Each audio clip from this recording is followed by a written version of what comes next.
ദൈവത്തിന് നന്ദിയോടെ സ്തോത്രം ചെയ്യുന്നു.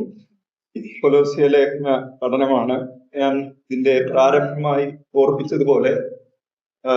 ഇത് നമുക്ക് വളരെ ഡീറ്റെയിൽഡ് ആയിട്ട് പഠിക്കുകയാണെങ്കിൽ നമുക്ക് 1-2 വർഷം നീട്ടിക്കൊണ്ട് പോകാവുന്ന ഒരു ലേഖനമാണ് പ്രിയദാസൻ അത് ഓർപ്പിക്കേണ്ട.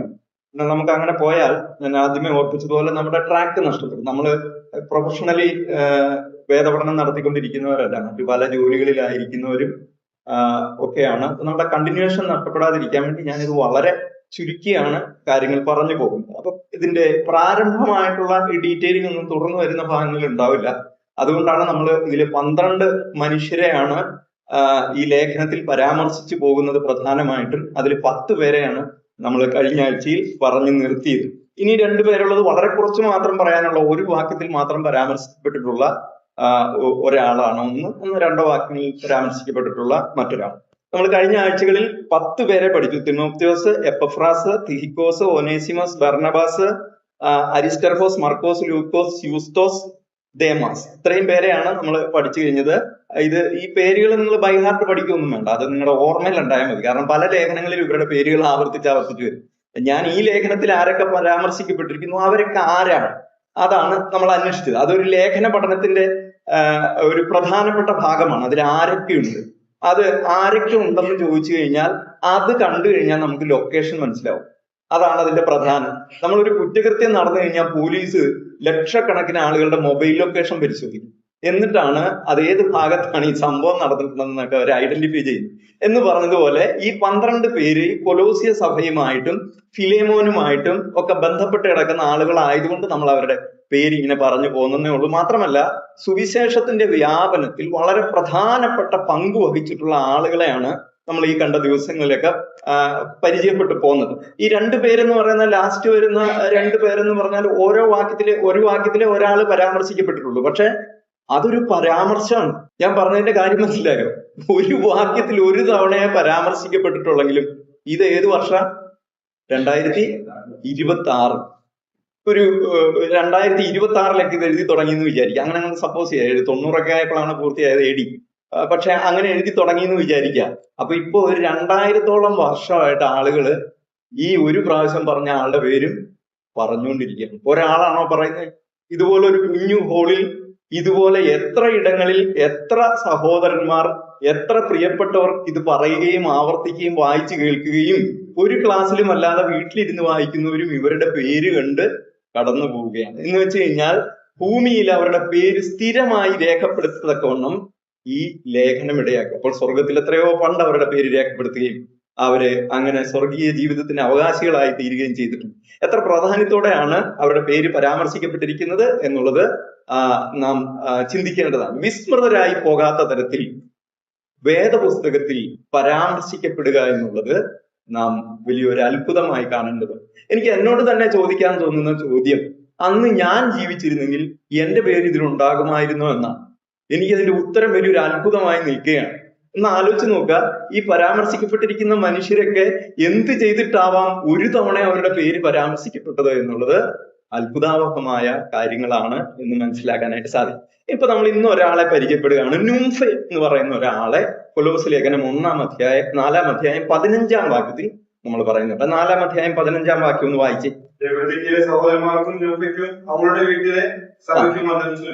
മതി, അത്രേ പരാമർശിച്ചിട്ടുള്ളൂ അല്ലെ? സ്ത്രീയാണോ പുരുഷനാണോ എന്നൊരു സന്ദേഹം ഇക്കാര്യത്തിലുണ്ട്. മലയാളം ബൈബിളിൽ അവളുടെ എന്നാണ് പ്രയോഗം. പക്ഷെ ഇംഗ്ലീഷ് ബൈബിളില് the church in her house, in his house എന്നാണ്, അവന്റെ ഭവനത്തിൽ എന്നാണ്. അപ്പൊ ഞാനിങ്ങനെ നെറ്റിലൊക്കെ കയറി തപ്പി നോക്കി, പുസ്തകങ്ങളിലൊന്നും അങ്ങനെ പരാമർശിക്കപ്പെട്ടതായിട്ട് കാണുന്നില്ല. അപ്പോ നമ്മൾ ആ പരിശോധിച്ചതിൽ നിന്ന് മനസ്സിലായത് ഇദ്ദേഹം ഒരു പുരുഷനാണെന്നും നുംഫെ എന്നുള്ള പേര് പെണ്ണുങ്ങൾക്കിടില്ല എന്നുമാണ് പറഞ്ഞത്. അപ്പൊ ഏതെങ്കിലും തരത്തിലുള്ള മിസ്റ്റേക്ക് ആയിരിക്കാം. നമ്മുടെ ഇംഗ്ലീഷ് ബൈബിളില് നമ്മുടെ കിങ് ജെയിംസ് വെർഷനിലും ഹിസ് എന്നാണ് പ്രയോഗം. വേണമെങ്കിൽ പോയി പരിശോധിക്കാവുന്നതാണ്. ഹിസ് എന്നാണ്. അപ്പൊ ഒരു പുരുഷനാണെന്ന് വിചാരിക്കാം. സ്ത്രീ ആണെങ്കിലും സന്തോഷമേ ഉള്ളൂ. നമുക്കിപ്പോ ആളാരാണെന്നൊന്നും നോക്കേണ്ട കാര്യമില്ല. പരാമർശിക്കപ്പെട്ടിട്ടുണ്ട് നുംഫെ എന്ന് പറയുന്ന ആള്. അത് സ്ത്രീയോ പുരുഷനോ അതിന് യാതൊരു പ്രാധാന്യവുമില്ല.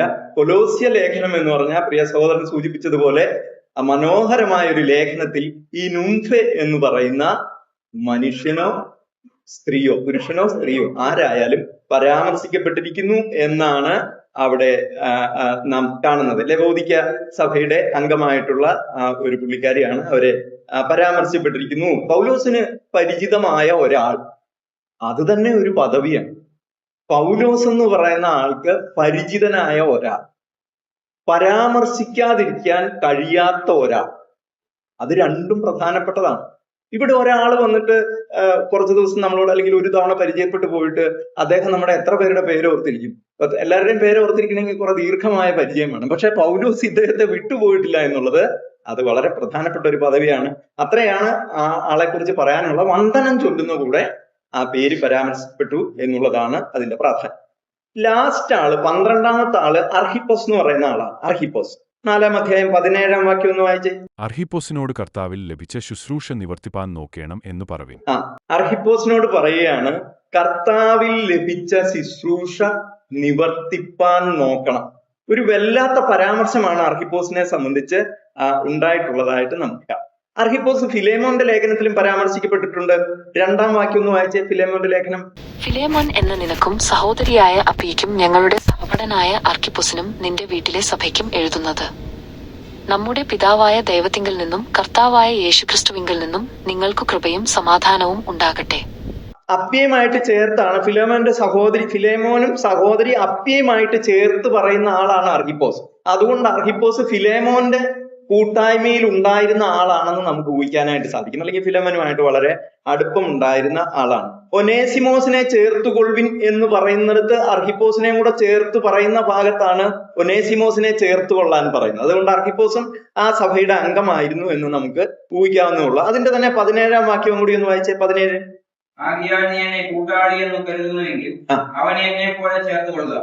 അതും അർഹിപ്പോസിനെയും കൂടെ സംബോധന ചെയ്ത് പറയുന്നിടത്താണ് ചേർത്തുകൊള്ളുക എന്ന് പറയുന്നത്. അതുകൊണ്ട് അർഹിപ്പോസ് അവിടെയുള്ള ആളായിരുന്നു എന്ന് കാണും. അർഹിപ്പോസിനോട് പറയുന്ന കൂടെ, അർഹിപ്പോസിന്റെ പേര് പരാമർശിക്കുന്നതിന്റെ കൂടെ പറഞ്ഞ ഒരു കാര്യമുണ്ട്. അർഹിപ്പോസിനോട് കർത്താവിൽ ലഭിച്ച ശുശ്രൂഷ നിവർത്തിപ്പാൻ നോക്കണം എന്ന് ഒരഭ്യർത്ഥന. പ്രിയപ്പെട്ട സഹോദരന്മാരെ, നമുക്ക് പലതരം ശുശ്രൂഷകൾ ലഭിച്ചിട്ടുണ്ട്. നമ്മൾ അതൊക്കെ ചെയ്യുന്നുണ്ടായിരിക്കും. അർഹിപ്പോസിനോട് പറയുന്ന കാര്യം, നീ അത് നിവർത്തിപ്പാൻ നോക്കണമെന്ന്. നിവർത്തിപ്പാൻ നോക്കണം. അപ്പൊ പൗലോസ് വ്യക്തിപരമായി അർഹിപ്പോസിനോട് തനിക്ക് ലഭിച്ച ശുശ്രൂഷയെ കുറിച്ച് ബോധം വരുത്തിയിട്ടുണ്ട്. അർഹിപ്പോസ് അതിന്റെ കാര്യത്തിൽ പൂർണ്ണമായ ശ്രദ്ധ പുലർത്തുന്നുണ്ട് എന്ന് പൗലോസിന് ഉറപ്പുവരുത്തേണ്ടതുണ്ട്. അതൊരു ദൈവദാസന്റെ കടമയാണ്. ഇവിടെ പ്രിയ സഹോദരൻ ഇവിടുത്തെ ശുശ്രൂഷകൾക്ക് നേതൃത്വം വഹിക്കുന്ന പ്രിയ കർത്തൃദാസനാണ്. അദ്ദേഹം ചിലപ്പോൾ നമ്മളോട് ചോദിക്കാം, ഇന്ന കാര്യം നീ ചെയ്തോ എന്ന് ചോദിക്കുമ്പോൾ നമുക്ക് പ്രഷർ കയറേണ്ട കാര്യമില്ല. എന്നെ ഒരു കാര്യം ഏൽപ്പിച്ചാൽ ഞാൻ ചെയ്യില്ലേ, അങ്ങനെയൊക്കെ ചിലർ ചോദിച്ചു എന്ന് വരും. അങ്ങനത്തെ ചോദ്യം ഇല്ല. ഏൽപ്പിക്കുന്ന ആളുടെ കടമയാണ് നിവർത്തിക്കുന്നുണ്ടെന്ന് ഉറപ്പുവരുത്തുക. ഒന്നുകൂടെ ആവർത്തിക്കാം, പണി ഏൽപ്പിച്ച ആളുടെ കടമയാണ് നിവർത്തിക്കുന്നുണ്ടോന്ന് ഉറപ്പുവരുത്തേണ്ടത്, വേറെ ആരുടെയും പണിയല്ല. അതുകൊണ്ട് പൗലോസിനെ കർത്താവ് ഏൽപ്പിച്ച പണി, പൗലോസ് അത് അർഹിപ്പോസിനെ ഏൽപ്പിച്ചിട്ടുണ്ടെങ്കിൽ നിന്നെ കർത്താവ് ഏൽപ്പിച്ച പണി നിവർത്തിക്കുന്നുണ്ടോ എന്ന് നോക്കേണ്ട പണി പൗലോസിലുണ്ട്. ആ ഉത്തരവാദിത്വം പൗലോസ് വീഴാതെ നിറവേറ്റുന്നതാണ് ഈ ചോദ്യത്തിലൂടെ നാം കാണുന്നത്. നിവർത്തിപ്പാൻ നോക്കണം എന്ന് പറഞ്ഞാൽ നമ്മുടെ വ്യക്തിനിഷ്ഠമായ കഴിവിനെയും കൂടെ അവിടെ പൗലോസ് പരാമർശിച്ചു പോവുകയാണ്. ചിലരൊക്കെ അലസന്മാരായ ആളുകളുണ്ട്. ചിലരോട് ചോദിക്കുമ്പോൾ അവർ പറയുന്ന, കർത്താവ് എനിക്ക് ഇത്രയും കൃപയെ തന്നിട്ടുള്ളൂ, പിന്നെ ഞാൻ എന്ത് ചെയ്യാനാ എന്ന് ചോദിച്ചു. അതൊരു വിദണ്ഡവാദമാണ്. കർത്താവ് ഒരു പണി ഏൽപ്പിക്കുന്നത് അത് മര്യാദയ്ക്ക് ചെയ്യാനാണ്. അത് ചെയ്യാതിരുന്നിട്ട് എനിക്ക് ഇത്രയും കൃപയെ തന്നിട്ടുള്ളൂ എന്ന് പറഞ്ഞാൽ ആത്യന്തികമായിട്ട് കുറ്റം ആരുടെ മേൽ ചെന്നു? കർത്താവിൽ ചെന്നു. എനിക്ക് നീ തന്ന സ്ത്രീ തന്നു, ഞാൻ തിന്നു, അല്ലേ? ആര് പറഞ്ഞതാ? ഓർമ്മയുണ്ടോ ആര് പറഞ്ഞതാണ്? ഹവ്വയെ കുറിച്ച് ആദം പറഞ്ഞതാണ്. നീയല്ലേ ഈ സ്ത്രീയെ തന്നെ, അവരാണ് എന്നെ കുഴിച്ചാടിച്ചത്. അപ്പൊ ആരാ തെറ്റുകാരൻ? അപ്പൊ അതുകൊണ്ട് ഇവിടെ നിവർത്തിക്കണം എന്നുള്ളത് പൗലോസ് അർഹിപ്പോസിനോട് പറയുന്നുണ്ട്. ഞാൻ ഇന്ന് പകലിരുന്നുകൊണ്ട് ചിന്തിച്ചപ്പോ ഇനി അർഹിപ്പോസ് നിവർത്തിക്കാൻ സാധ്യതയില്ല എന്ന് പൗലോസിന് തോന്നിയോ എന്നൊരു സംശയം എനിക്ക് തോന്നി. നമുക്ക് വേറെ വേദഭാഗങ്ങളൊന്നും ഈ സംഭവങ്ങൾ പരാമർശിക്കപ്പെട്ടിട്ടില്ലാത്തത് കൊണ്ട് ഊഹിക്കലേ നിർവാഹമുള്ളൂ. അപ്പോൾ നമ്മയാകട്ടെ ഏത് പണി ഏൽപ്പിച്ചാലും അത് എന്ത് ചെയ്യാൻ നോക്കണം? നിവർത്തിപ്പാൻ നോക്കണം, പൂർണ്ണത വരുത്തുവാൻ നോക്കണം. എന്ത് കാര്യത്തിലും പൂർണ്ണത നോക്കാനായിട്ട് നമുക്ക് സാധിക്കണം. നമ്മെ സംബന്ധിച്ചിടത്തോളം നമ്മുടെ പൂർണ്ണത എന്ന് പറയുന്നത് കർത്താവ് നമുക്ക് തന്നിട്ടുള്ള നിലവാരത്തെ ആശ്രയിച്ചാണ് ഇരിക്കുന്നത്. കർത്താവ് ഒരു കാര്യം ഏൽപ്പിച്ചാൽ അത് കർത്താവ് ചെയ്താൽ എങ്ങനെ ഇരിക്കും, അങ്ങനെ ചെയ്യാനാണ് നമ്മോട് ആവശ്യപ്പെടുന്നത്. അതിന്റെ എല്ലാ സഹായം ഉണ്ടാവണം, നിവർത്തിപ്പാൻ നോക്കണം എന്നാണ്. അപ്പൊ ഓരോ കാര്യങ്ങളും നിവർത്തിക്കണമെങ്കിൽ അതിന്റെ പിന്നിൽ വലിയ ശ്രമം ആവശ്യമുണ്ട്. അർഹിപ്പോസെ, നീ ആ ശ്രമം നടത്തുന്നുണ്ടോ എന്നാണ് പൗലോസ് ചോദിച്ചതിന്റെ സാരം. ഈ കത്ത് വായിച്ചപ്പോ അർഹിപ്പോസ് ആ സഭയിൽ ഇരിക്കുമ്പോൾ അവിടെ പ്ലാറ്റ്ഫോമിൽ നിന്ന് ഒരാൾ വായിച്ചെന്ന് വിചാരിക്കുക. അർഹിപ്പോസിന് എന്തൊരു സന്തോഷമായിരിക്കും അല്ലെ? വിദൂരതയിൽ നിന്നും തടവിൽ കിടക്കുന്ന ഒരു ദൈവദാസൻ, വയോധികനായ ഒരു മനുഷ്യൻ കഷ്ടപ്പെട്ട് കൊടുത്തുവിട്ട ഒരു കത്തിൽ അർഹിപ്പോസിന്റെ പേര് പരാമർശിച്ചിരിക്കുന്നു. അർഹിപ്പോസിന് എന്തെങ്കിലും വീഴ്ച സംഭവിച്ചിട്ടുണ്ടെങ്കിൽ, എന്തെങ്കിലും അലംഭാവം സംഭവിച്ചിട്ടുണ്ടെങ്കിൽ ഇനി അർഹിപ്പോസ് എങ്ങനെയായിരിക്കും? അർഹിപ്പോസ് സടപടഞ്ഞ് എഴുന്നേക്കും അല്ലെ? വേറെ ആരുടെയും പേര് പരാമർശിച്ചിട്ടില്ല, വളരെ കുറച്ച് ആളുകളുടെ പേരെ പരാമർശിച്ചിട്ടുള്ളൂ. അതിലൊന്ന് അർഹിപ്പോസ് ആണ് എന്നതുകൊണ്ട് അതിന് അങ്ങനെ ഒരു സംഗതി ഉണ്ട് എന്നാണ് പറഞ്ഞതിന് ചുരുക്കം. അപ്പൊ നമ്മളിപ്പോ 12 പേരെ പരിചയപ്പെട്ടു. ഞാൻ ആദ്യമേ ഓർപ്പിച്ചതുപോലെ പേര് കാണാപ്പാടം പഠിക്കണ്ട, പക്ഷെ പേര് കേൾക്കുമ്പോൾ ഇന്ന സ്ഥലത്തുള്ള ആളാണ് എന്ന് നമുക്ക് ഓർക്കാൻ സാധിച്ചാൽ തന്നെ അത് വലിയൊരു അനുഗ്രഹമായിരിക്കും എന്ന് വിചാരിക്കാൻ. ഇനി നമ്മൾ ഈ കൊലോസി ലേഖനത്തിലെ വേദഭാഗങ്ങളിലേക്ക് കടക്കുകയാണ്. ഒരു കത്ത് എന്ന് പറയുന്നത് നമുക്കറിയാം, ഇപ്പോഴത്തെ കുട്ടികൾക്ക് കത്ത് എഴുതാനായിട്ട് അറിയില്ല എന്ന് എനിക്ക് തോന്നുന്നു. പണ്ട് ഇല്ലെങ്കിലും പോസ്റ്റ് കാർഡിലും ഒക്കെയാണ് ആളുകൾ കത്തെഴുതുന്നത്. കത്തെഴുതുന്നതിനെ കുറിച്ചൊക്കെ വളരെ വലിയ തമാശകളൊക്കെ ആളുകൾ പറയുന്നത് കാണാനായിട്ട് സാധിക്കും. എൻ്റെ ഒരു ബന്ധു, പുള്ളിക്കാരൻ വളരെ വിദ്യാഭ്യാസമൊക്കെ കുറവായിരുന്നു. പുള്ളി ഒരു പ്രാവശ്യം എല്ലാ കത്തിന്റെയും മുകളിൽ പുള്ളി ഗോഡ് ഈസ് ലവ് എന്ന് എഴുതി വെക്കും. ഒരു പ്രാവശ്യം ഇതിപ്പോ ഡോഗ് ഈസ് ലവ് എന്നായിരിക്കും. അപ്പോ ഈ പറഞ്ഞതുപോലെ നമ്മൾ കത്തെഴുതുക എന്ന് പറയുന്ന ഒരു ശീലം പണ്ട് ആളുകൾക്കുണ്ടായിരുന്നു. ആളുകൾ ഇങ്ങനെ ഇരുന്ന് കത്തുകൾ എഴുതിക്കൊണ്ടിരിക്കും. അവിടെ എല്ലാവർക്കും സുഖമാണോ, ഇവിടെ എല്ലാവർക്കും സുഖമാണോ, ഇവിടുത്തെ എല്ലാ വിശേഷങ്ങളും. ഇന്ന് നമ്മൾ ഫോൺ ചെയ്യുന്നത് പോലെ ആളുകൾ അതിദീർഘമായ കത്തുകൾ എഴുതും. ആ കത്തിന്റെ പ്രത്യേകതകൾ അന്ന് വായിച്ചിട്ടുള്ള ആളുകൾക്ക് അറിയാം. ഒരു 40+ ആയ ആളുകൾക്കൊക്കെ ഈ കത്തെഴുതുന്നതിനെ കുറിച്ച് അറിയുള്ളൂ. അതിനുശേഷം വന്ന ആളുകൾക്കൊന്നും കത്തെഴുത്തും ശീലമൊന്നുമില്ല. അപ്പോഴേക്കും ഫോണൊക്കെ ആയി തുടങ്ങി. അവരുടെ നല്ല പ്രായമായപ്പോൾ ഫോണായി. അപ്പൊ അതുകൊണ്ട് ഫോണിൽ വിളിയും പരിപാടിയൊക്കെ ആയിരുന്നത് കൊണ്ട് അതിനെക്കുറിച്ചൊന്നും ഇപ്പൊ അറിയാൻ വഴിയില്ല. ആദ്യം പേജർ എന്ന് പറഞ്ഞ സാധനമായിരുന്നു. പേജറിൽ ഒരു മെസ്സേജ് വരുമ്പോൾ നമ്മൾ ഏതെങ്കിലും പബ്ലിക് ബൂത്തിൽ കയറി വിളിക്കുന്ന പരിപാടിയായിരുന്നു. അത് കഴിഞ്ഞ് മൊബൈലായി. മൊബൈൽ ഇൻകമിങ് വന്നാലും പൈസ കൊടുക്കണമെന്നായിരുന്നു. ഇപ്പൊ മുഴുവൻ ഫ്രീ ആയി. അങ്ങനെ എല്ലാ പരിപാടിയും ഇപ്പോ ആയി. അതുകൊണ്ട് കത്തിന്റെ പ്രാധാന്യം നിന്നു. പോസ്റ്റ് ഓഫീസുകളൊക്കെ സെൻട്രൽ ഗവൺമെന്റ് അടച്ചു പൂട്ടിക്കൊണ്ടിരിക്കുകയാണ്. കത്തിന്റെ പ്രാധാന്യം മാത്രം കുറഞ്ഞു. ഇപ്പൊ ഈ ഒഫീഷ്യൽ ലെറ്ററുകൾ, ഗവൺമെന്റ് ഓർഡറുകളൊക്കെയാണ്, അല്ലെങ്കിൽ കോടതിയിൽ നിന്ന് വരുന്ന സാധനങ്ങളൊക്കെയാണ് ഇപ്പം ഈ പോസ്റ്റ് ഓഫീസ് വഴി പോവുക. ഞാൻ പറഞ്ഞതിന്റെ ചുരുക്കം, അന്ന് കത്ത് വായിച്ചിട്ടുള്ളവർക്കറിയാം ആ കത്തിൽ ഒരു വന്ദനം ഉണ്ടാവും. ആദ്യം എങ്ങനെയാണ്? എത്രയും സ്നേഹം നിറഞ്ഞ അപ്പച്ചൻ അറിയുന്നതിന്, എത്രയും സ്നേഹം നിറഞ്ഞ അമ്മച്ചി അറിയുന്നതിന്, എത്രയും സ്നേഹം നിറഞ്ഞ മോൾ അറിയുന്നതിന്, മോൻ അറിയുന്നതിന്, അല്ലെ? ഇങ്ങനെയാണ് കത്ത് തുടങ്ങുക. അതിന്റെ മുകളിൽ ഒരു സ്ഥലപ്പേരും ഒരു ഡേറ്റും ഉണ്ടാവും. അതിനുശേഷം കത്ത് എഴുതി തുടങ്ങുകയാണ്, ഇന്ന ഇന്ന കാര്യങ്ങൾ. അത് കഴിഞ്ഞിട്ട് ആ സല്യൂട്ടേഷൻ കഴിഞ്ഞിട്ട് അവിടെ എല്ലാവർക്കും സുഖമെന്ന് വിശ്വസിക്കുന്നു. അന്ന് ആളുകൾക്ക് വിശ്വാസം ഉണ്ടായിരുന്നു, ഇപ്പൊ വിശ്വാസം ഇല്ല. അതുകൊണ്ടാണ് എല്ലാ ദിവസവും വൈകുന്നേരം വിളിച്ചു ചോദിക്കുന്നത് സുഖമാണോ. അന്ന് ആളുകൾ വിശ്വസിക്കുകയാണ്, നിനക്ക് സുഖമെന്ന് വിശ്വസിക്കുന്നു, അല്ലെ? എനിക്കിവിടെ സുഖം തന്നെ. അങ്ങനെയാണ് കത്ത് ആരംഭിക്കുന്നത്. ഈ കത്തൊന്ന് നോക്കൂ, ഇതിന്റെ തുടക്കവും ഏതാണ്ട് അതിനോട് സമാനമാണ്. പക്ഷേ ഇതൊരു ഗൗരവമായ സംഗതി പരാമർശിക്കുന്ന ഒരു കത്തായതുകൊണ്ട്, ഈ ലേഖനം എന്ന് പറഞ്ഞാൽ കത്തെന്ന് തന്നെ അർത്ഥം കേട്ടോ. ഈ ലേഖനം ഗൗരവമായ അനേക പ്രശ്നങ്ങളെ സംബോധന ചെയ്യുന്നതാണ്. അതിന്റെ എല്ലാ ഗൗരവവും ഉൾക്കൊണ്ടാണ് പൗലോസ് ഇതിന്റെ ആദ്യത്തെ ഭാഗം എഴുതിയിരിക്കുന്നത്. ആദ്യത്തെ വാക്യം നമുക്കൊന്ന് വായിച്ചു നോക്കാം. 1-2 വാക്യങ്ങൾ. ദൈവശത്താൽ ക്രിസ്തുയേശുവിന്റെ അപ്പോസ്തലനായ പൗലോസും സഹോദരനായ തിമോഥെയോസും കൊലോസ്യയിലുള്ള വിശുദ്ധന്മാരും ക്രിസ്തുവിൽ വിശ്വസ്ത സഹോദരന്മാരുമായവർക്ക് എഴുതുന്നത്, നമ്മുടെ പിതാവായ ദൈവത്തിൽ നിന്ന് നിങ്ങൾക്ക് കൃപയും സമാധാനവും ഉണ്ടാകട്ടെ. മനോഹരമായ ഒരു സംബോധനയാണ്, ഒരു സല്യൂട്ടേഷൻ, വന്ദനം. അത് കർത്താവിന്റെ ദാസൻ അവിടെ പറയുന്നത് കാണും. എന്നാൽ ഈ വാക്യത്തിന്റെ പ്രത്യേകത ശ്രദ്ധിച്ചു. ദൈവേഷ്ടത്താൽ ക്രിസ്തുയേശുവിന്റെ അപ്പോസ്തലനായ പൗലോസ്. പൗലോസ് ഇങ്ങനെ ഒരു സംബോധന കൊലോസ്യരോട് നടത്താനായിട്ട് ഒത്തിരി കാരണങ്ങളുണ്ട്. പൗലോസ് ഒന്നിലധികം ലേഖനത്തിൽ ഇതേ സംബോധന ചെയ്യുന്നതായിട്ട് നമുക്ക് കാണാം. അതിൽ പറയുന്ന ഒരു പ്രധാന ഭാഗമാണ് ദൈവേഷ്ടത്താൽ അപ്പോസ്തലനാണ്. പൗലോസ് ദൈവത്തിന്റെ പൂർണ്ണമായ സന്തോഷത്തിലും ഇഷ്ടത്തിലുമാണ് ഞാൻ അപ്പോസ്തലനായത് എന്ന് കത്ത് വായിക്കുന്ന ആളുകളെ നിശ്ചയമായും ബോധ്യപ്പെടുത്തണമെന്നുള്ള വാശിയോടെയാണ് പൗലോസ് അത് ചെയ്യുന്നത്. അതിനൊരു കാരണമാണ്. അതെന്താന്ന് വെച്ച് കഴിഞ്ഞാൽ, പൗലോസ് ശരിക്കും അപ്പോസ്തലനാണോ എന്നുള്ള കാര്യത്തിൽ ചില ആളുകൾക്കൊക്കെ സംശയം ഉണ്ടായിരുന്നു. അക്കാലത്ത് പൗലോസ് കടന്നു പോകുന്നതും കത്തെഴുതുന്നതും സംബോധന ചെയ്യുന്നതും സംസാരിക്കുന്നതുമായ സഭകളിലൊക്കെ ആളുകൾക്ക് ഇദ്ദേഹം ശരിക്കും അപ്പോസ്തലനാണോ എന്നുള്ള കാര്യത്തിൽ സംശയമുണ്ടായിരുന്നു. അതുകൊണ്ട് പൗലോസ് കൊലോസ്യർക്ക് ലേഖനം എഴുതുമ്പോൾ ആ സംശയത്തെയൊക്കെ ദൂരീകരിക്കത്തക്ക തരത്തിൽ തനിക്ക് തന്റെ വിളിയെ സംബന്ധിച്ചുള്ള പൂർണ്ണമായ നിശ്ചയവും ബോധ്യവും മറ്റുള്ളവർക്ക് മനസ്സിലാകത്തക്ക തരത്തിലാണ് ഇതിന്റെ ആദ്യ ഭാഗം പറഞ്ഞത്. ദൈവേഷ്ടത്താൽ ക്രിസ്തുയേശുവിൽ അപ്പോസ്തലനായ പൗലോസ്. അങ്ങനെയാണ് തന്നെ സ്വയം പരിചയപ്പെടുത്തുന്നത്. അങ്ങനെയാണ് നമ്മളിപ്പോ പത്രോസിന്റെ ലേഖനം നോക്കിക്കഴിഞ്ഞാൽ, പത്രോസിന്റെ ലേഖനം 1 പത്രോസ് 1:1 വായിച്ചേ. മതി. അപ്പോസ്തലനായ പത്രോസ്. 2 പത്രോസ് 1:1 വായിച്ചേ. 2 പത്രോസ് 1:1.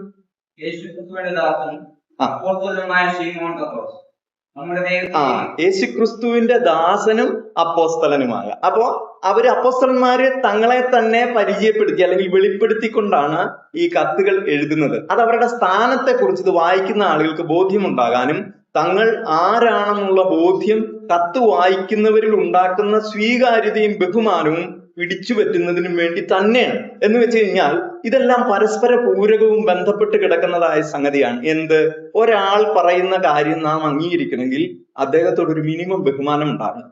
യേശുക്രിസ്തുവിന്റെ അപ്പോസ്തലൻ, ക്രിസ്തുയേശുവിന്റെ അപ്പോസ്തലൻ എന്നുള്ള ആദ്യ പ്രയോഗത്തിൽ അത് വായിക്കുന്ന മനുഷ്യരിലേക്ക് കൊണ്ടുവരുന്ന ഒരു ഉത്തരവാദിത്വ ബോധമുണ്ട്. ഇത് ശ്രദ്ധിച്ച് വായിക്കണമെന്നും നമ്മൾ വായിക്കുന്നത് ദൈവവചനമാണെന്നുമുള്ള അല്ലെങ്കിൽ ദൈവത്തിന്റെ അരുളപ്പാടാണെന്നുള്ള ബോധ്യം അവരുടെ മനസ്സിലേക്ക് കൊണ്ടുവരുന്നതിന് വേണ്ടിയാണ് പൗലോസ് ഈ സംബോധന ഇങ്ങനെ ഉണ്ടാക്കുന്നത്, അല്ലെങ്കിൽ പത്രോസ് എഴുതുമ്പോഴും അങ്ങനെ പറയുന്നത് എന്ന് നമുക്ക് കാണാവുന്നതാണ്. പൗലോസിന്റെ കത്തിനെ സംബന്ധിച്ചും പൗലോസിന്റെ അപ്പോസ്തലത്വത്തെ സംബന്ധിച്ചും ചില സന്ദേഹങ്ങൾ ആളുകൾക്ക് ഉണ്ടായിരുന്നു എന്ന് ഞാൻ പ്രാരംഭമായി സൂചിപ്പിച്ചല്ലോ. എന്തൊക്കെയായിരുന്നു സംശയങ്ങൾ? ഒന്ന്, അപ്പോസ്തലനാണോ? അതൊരു പ്രധാന സംശയമാണ്. പൗലോസ് അപ്പോസ്തലനാണോ? രണ്ടാമത്തത്, ആരുടെ അപ്പോസ്തലനാണ്? മൂന്നാമത്തത്, ആരുടെ നിർദ്ദേശപ്രകാരം അപ്പോസ്തലനായ ആളാണ്? ഈ 3 കാര്യങ്ങളുടെയും ഉത്തരം ആദ്യത്തെ വാചകത്തിന്റെ പകുതിയിൽ തന്നെയുണ്ട്. എന്തൊക്കെയാണ് ഉത്തരങ്ങൾ? ദൈവേഷ്ടത്താൽ ക്രിസ്തുയേശുവിന്റെ അപ്പോസ്തലനായ. അപ്പൊ 3 ചോദ്യങ്ങൾക്ക് ഉത്തരമായി. അപ്പോസ്തലനാണോ? അതെ. ആരുടെ നിർദ്ദേശപ്രകാരം? ദൈവത്തിന്റെ നിർദ്ദേശപ്രകാരം, അല്ലെ? ആരുടെ അപ്പോസ്തലൻ? ദൈവത്തിന്റെ അപ്പോസ്തലൻ. അപ്പോസ്തലൻ എന്നുള്ള പദത്തിന് സെന്റ് വൺ, അയക്കപ്പെട്ടവൻ എന്നാണ് അർത്ഥം. വേറെ കുറെ അർത്ഥങ്ങളുണ്ട്, നമ്മൾ അതിന്റെ അർത്ഥം താഴെ പരിശോധിക്കുന്നുണ്ട്, അതുകൊണ്ട് ഞാൻ ഇപ്പോൾ അത് പറയുന്നില്ല. അപ്പൊ അങ്ങനെയുള്ള ആളാണ് അപ്പോസ്തലനായ പൗലോസ്. അതുകൊണ്ട് അപ്പോസ്തലൻ അവരെ സംബോധന ചെയ്യുമ്പോൾ ഈ കാര്യങ്ങൾ പറഞ്ഞതായിട്ട് കാണാം. ഗലാത്യ ലേഖനത്തിന്റെ സംബോധനയിൽ കുറച്ചുകൂടെ വിശദമാണ്. ഗലാത്യ ലേഖനത്തിന്റെ 1:1 വായിച്ച മനോഹരമായ ഒരു സംബോധനയാണ്. മനുഷ്യരിൽ നിന്നല്ല, മനുഷ്യനാലുമല്ല, യേശുക്രിസ്തുവിനാലും അവനെ മരിച്ചവരുടെ ഇടയിൽ നിന്ന് നിർമ്മിച്ച പിതാവായ ദൈവത്താലും അപ്പോസ്തലനായ മതി. പൗലോസ് അപ്പോസ്തലനായത് ഗലാത്യരോട് പറയുമ്പോൾ കുറച്ച് വൈകാരികമായിട്ട് എന്നതുപോലെയാണ് ദൈവാത്മാവ് പൗലോസിനെ കണ്ടത് രേഖപ്പെടുത്താൻ ഇടയായത്. മനുഷ്യരിൽ നിന്നല്ല, മനുഷ്യനാലുമല്ല, യേശുക്രിസ്തുവിനാൽ. അപ്പൊ കൊലോസി ലേഖനത്തിൽ പറഞ്ഞത്, നാം മുമ്പ് പത്രോസിന്റെ ലേഖനത്തിൽ പത്രോസ് പറഞ്ഞത്, അതിൽ നിന്നെല്ലാം വ്യത്യസ്തമായിട്ട് വിശദമായ ഒരു സംബോധന അല്ലെങ്കിൽ തന്നെ പരിചയപ്പെടുത്തുന്നത് ഗലാത്യ ലേഖനത്തിൽ അങ്ങനെയാണ് എന്ന് നമുക്ക് കാണാം. അക്കാലത്തെ ഒരു പ്രധാന പ്രശ്നമായിരുന്നു യഹൂദവൽക്കരണക്കാർ. പൗലോസിനൊരു കാര്യമുണ്ട്. പൗലോസിന്റെ ജീവിതത്തിൽ പൗലോസ് ദൈവാത്മാവിനാൽ, കർത്താവായ യേശുവിനാൽ പിടിക്കപ്പെട്ടവനാണെന്നാണ് പൗലോസ് തന്നെ അവകാശപ്പെടുന്നത്. അങ്ങനെ പിടിക്കപ്പെട്ട് കർത്താവിന്റെ ദാസനായി തീർന്നതിന് ശേഷം അക്കാലത്തെ ക്രിസ്തീയ ഗോളത്തിൽ ഉണ്ടായിരുന്നതായ യഹൂദവൽക്കരണക്കാരെ, അതായത് ന്യായപ്രമാണം അനുഷ്ഠിക്കണം, രക്ഷ കിട്ടണമെങ്കിൽ എന്ന് വിചാരിക്കുന്ന ആളുകളെയാണ് നമ്മൾ യഹൂദവൽക്കരണക്കാർ എന്നൊക്കെ പറയാം. ഇംഗ്ലീഷുകാർ യൂദൈസേഴ്സ് എന്ന് പറയുന്നത് അവരാണ്.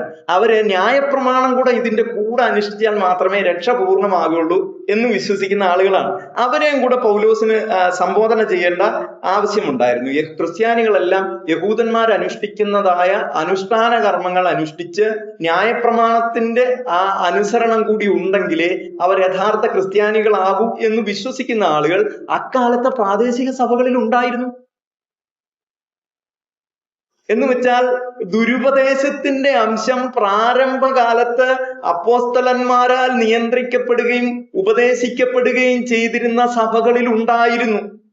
അങ്ങനെയെങ്കിൽ കേവലരായ നമ്മെ പോലെയുള്ള മനുഷ്യർ നിയന്ത്രിക്കുന്ന, നമ്മെ പോലെയുള്ള ദൈവദാസന്മാർ നിയന്ത്രിക്കുന്ന സഭകളിൽ ഇതിനെക്കുറിച്ച് നാം ഭീതിയോടെ ഇരിക്കേണ്ടതുണ്ട്. യഹൂദവൽക്കരണമല്ല, മറ്റു പലതരത്തിലുള്ള കൾട്ടുകളും സംശയങ്ങളും ഒക്കെ ആളുകൾ അന്ന് ഉപയോഗിച്ചിരുന്നു എന്നാണ് ഞാൻ പറഞ്ഞതിന്റെ ചുരുക്കം. പരിച്ഛേദന എന്ന് പറയുന്നത് അനുഷ്ഠിക്കണമെന്ന് അവരെ അനുശാസിച്ചിരുന്നു.